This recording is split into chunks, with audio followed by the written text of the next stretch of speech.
Assalamualaikum warahmatullahi wabarakatuh. Kembali lagi di channelnya Cak Didik Petani Pemula yang selalu setia membahas seputar dunia pertanian, khususnya di pertanian jeruk semadu. Oke bosku, hari ini kita berada di lahan kering bos. Nah, aktivitas kita adalah penyemprotan rutin di masa-masa pembesaran buah. Oke, karena kita sudah lama ya kita tidak update atau bikin video tentang penyemprotan dan juga menu pestisida. Nah, di video kali ini kita akan sedikit review pestisida yang kita gunakan dan juga nutrisi apa saja yang kita gunakan di lahan kering di masa-masa pembesaran buah. Nah, nanti sekalian kita update juga bos ya di lahan kering karena sudah lama kita tidak bikin video di sini bos ya. Oke, sebelum itu ya, sinambi kita menunggu airnya penuh, kita masih ngisi tandon dulu. Kita akan review pestisida yang kita gunakan di pagi hari ini.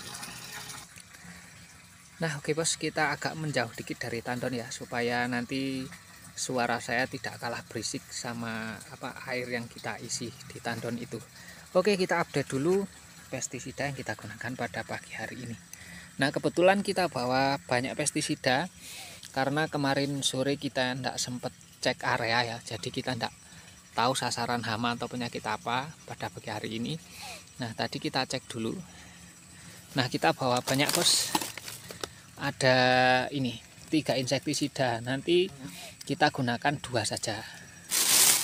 Kemudian kita juga fungisidanya sementara kita bawa 1 saja, 2 sama kalsium ya. Nah, kita urut dulu aja dari fungisida ya, fungisida, kemudian insektisida dan juga nutrisi. Nah, untuk fungisida kali ini kita gunakan ini ya, fungisida berbahan aktif klorotalonil. Nah, seperti yang kita bilang kemarin ya, untuk di musim hujan ini kita kontaknya pakai yang klorotalonil ya.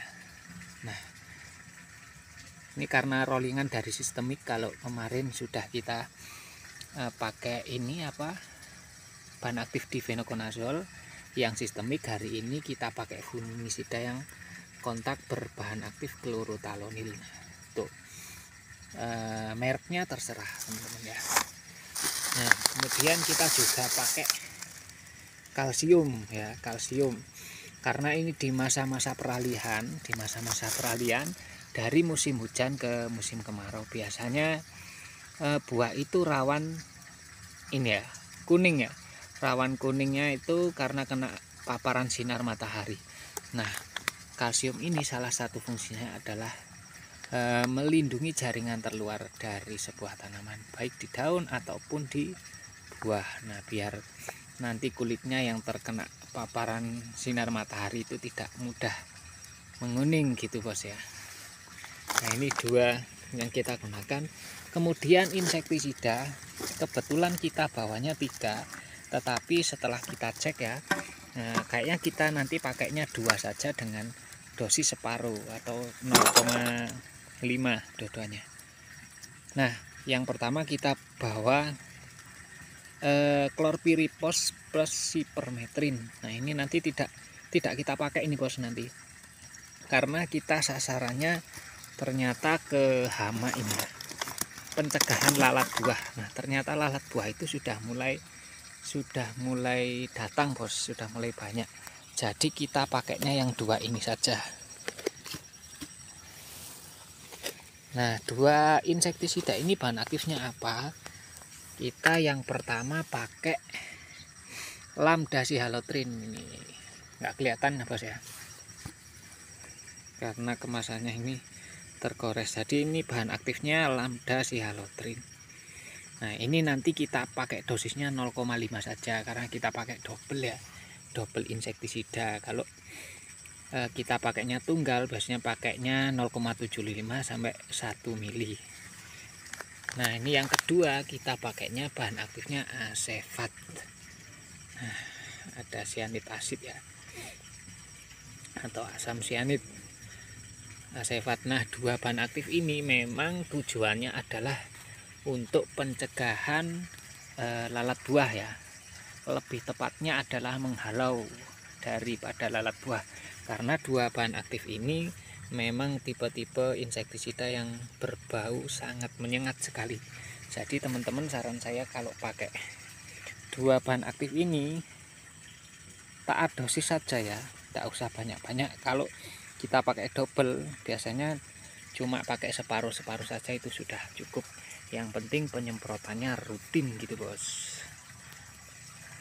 Nah itu ya, kita pakainya dua insektisida dan juga dua fungisida ya, yang satunya kalsium. Nah kita juga pakai nutrisinya adalah pupuk ya, pupuk foliar atau pupuk ini pupuk sama aja ya, pupuk granul yang kita semprotkan ke atas. Nah teman-teman juga tidak asing dengan merek ini ya, kita selalu pakai KNO3 yang putih dengan kandungan nitrogen dan juga kalium. Nah ini cocok sekali untuk masa-masa pembesaran buah. Nah ini kita pakai dosis kurang lebih 2-4 gram per liter. Jadi nanti karena kita habisnya penyemprotan itu kurang lebih 500 ya, 500 liter. Jadi ini 2 kilo bos. Kemasan 2 kilo ini nanti kita pakai semua ya. Kita pakai 4 gram per liter. Jadi tujuan kita adalah untuk mempercepat pembesaran buah, karena ini di lahan kering.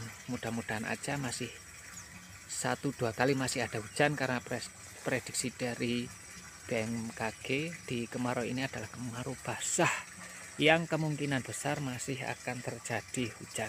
Oke bos, setelah kita review dari pestisida yang kita gunakan, kita akan keliling dulu bos, di sambil kita menunggu tandon kita penuh. Oke, kita keliling dulu. Nah ini, nah kondisi tanaman jeruk kita di lahan kering bos. Untuk ukuran buahnya sudah sebesar bekel ya, bola bekel. Alhamdulillah di lahan kering ini untuk buahnya cukup lebat sekali. Nah seperti ini.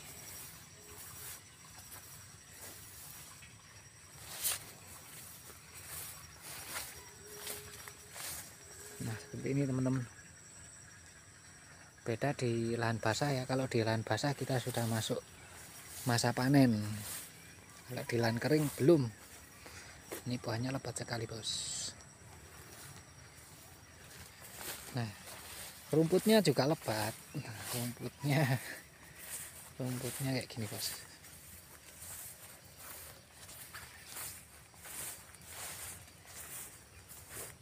Nah seperti inilah kondisinya.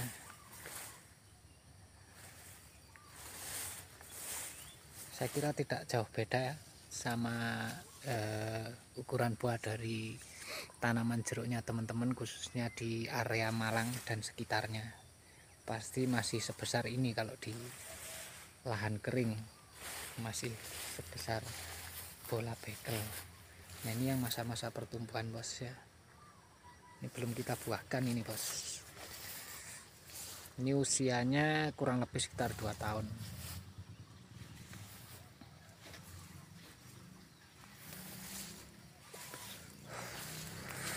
Kalau ini baru tahun kemarin kita tanam. Nah kayak gini loh bos.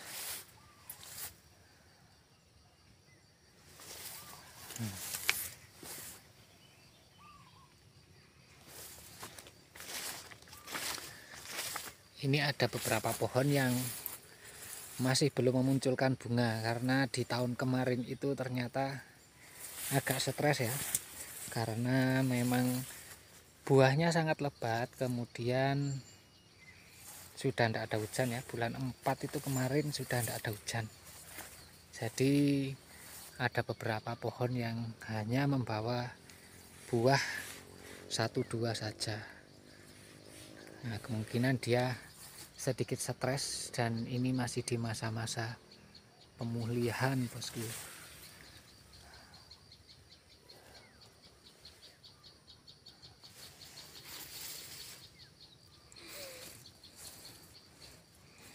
Nah, teman-teman yang masih tanaman jeruknya belum berbuah di tahun ini, jadi sabar dulu. Nah, kemungkinan karena faktor itu ya, karena faktor cuaca kemarin. Cuaca tidak bisa kita prediksi dan tidak bisa kita lawan. Yang penting tetap kita rawat, bos. Kalau dia sudah pulih ya, kalau sudah pulih, ranting-ranting atau daun-daunnya sudah rimbun, insya Allah sudah akan membawa bunga, dan tahun depan insya Allah berbunga lah nanti.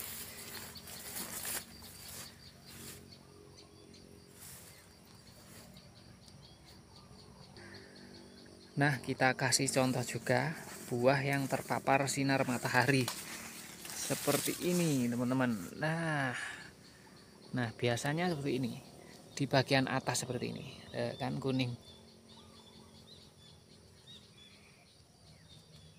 Nah, ini karena memang di masa-masa peralihan itu memang rawan sekali terjadi buah menguning seperti ini.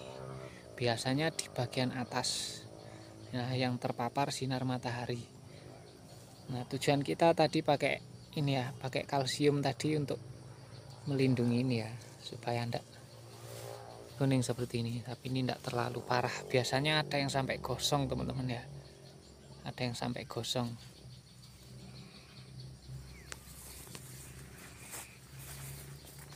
Nah, ini bos, ini juga.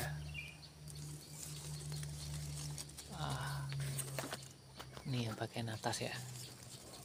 Rata-rata memang yang bagian atas. Peralihan cuaca itu memang rawan terjadi buah yang menguning seperti itu. Tapi ya tidak terlalu banyak sih. Mudah-mudahan aja tetap aman ya tanaman jeruk kita. Oke teman-teman, ini update-nya di lahan kering untuk teman-teman yang request. Nah, ini kalau sampai bulan 6 ini masih ada hujan, insya Allah tanaman jeruk di lahan kering itu aman.